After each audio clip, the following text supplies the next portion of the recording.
How comforting must the walls have seemed to the citizens of Rome? The year was on or about 271 AD, and the emperor, with the support of the people and the Senate, began to build walls around the city of Rome.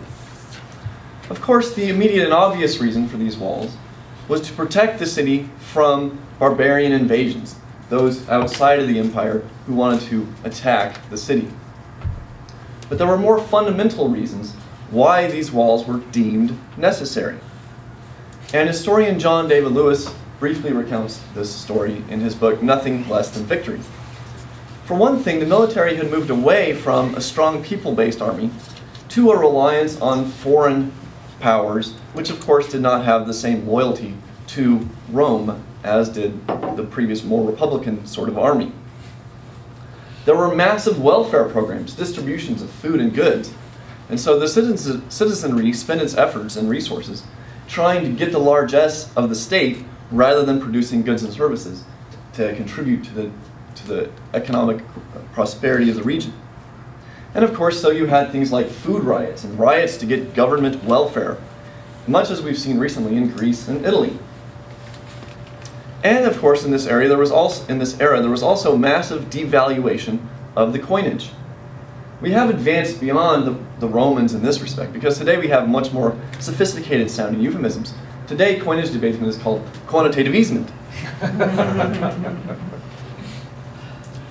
So, John Lewis, the historian, points out that these walls around the city contrasted sharply with what had been the standard in the city for centuries before that during the strength of the empire, which were open roads.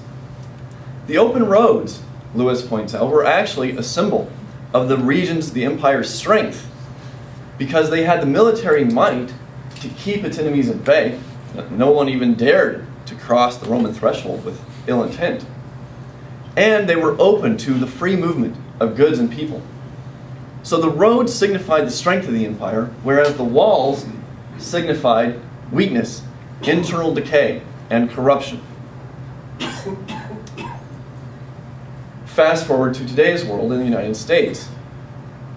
We see examples of building walls around our own nation today, such as with TSA. We've heard stories of TSA keeping a woman detained for half an hour because she was carrying breast milk for her infant, because we know how dangerous those breastfeeding women are to our security. We've heard of TSA forcing a woman to remove her nipple ring with a pair of pliers so she could get through security. We've seen a video of a 3 or 4-year-old girl screaming, "Don't touch me, don't touch me," while TSA agents did what, if the rest of us did it, we would be arrested for sexual assault.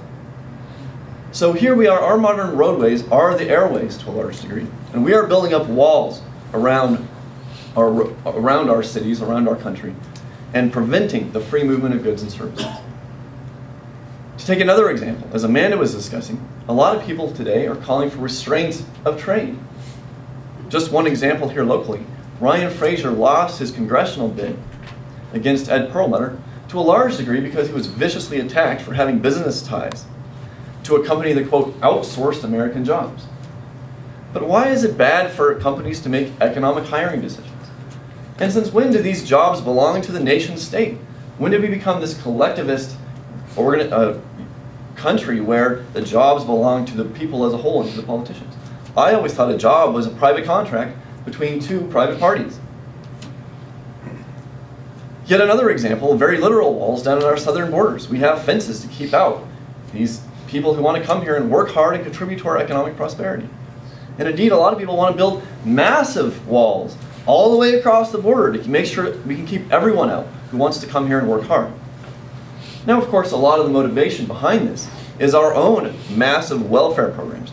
And so people argue, well, look, we don't want immigrants to come here and take our welfare benefits. They don't say a word about whether the appropriateness of homegrown citizens taking these same welfare benefits. So, here in this country, my fear is that we have begun to put up some of the same walls that the Romans were putting up, and that we've started to go down some of those same pathways.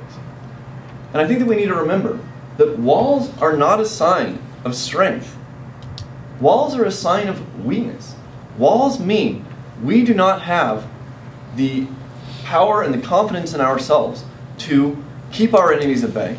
We have the mightiest military in the history of the world, and yet we impose restrictions on the military so that they cannot go out and defeat the will of the enemy to attack us. Indeed, our government won't even recognize the ideological motivations of the enemy. And so to the degree that we are putting up walls around our nation, remember, this is a sign of decay, internal decay, and external weakness. And what we need to do is get back to the ideal of the open road, the free movement of goods and services, the confidence and the strength to keep our enemies at bay through our foreign policy, not by controlling and dominating our own citizenry. So let us get back on the path of liberty and the open road and start tearing down these walls. Thank you.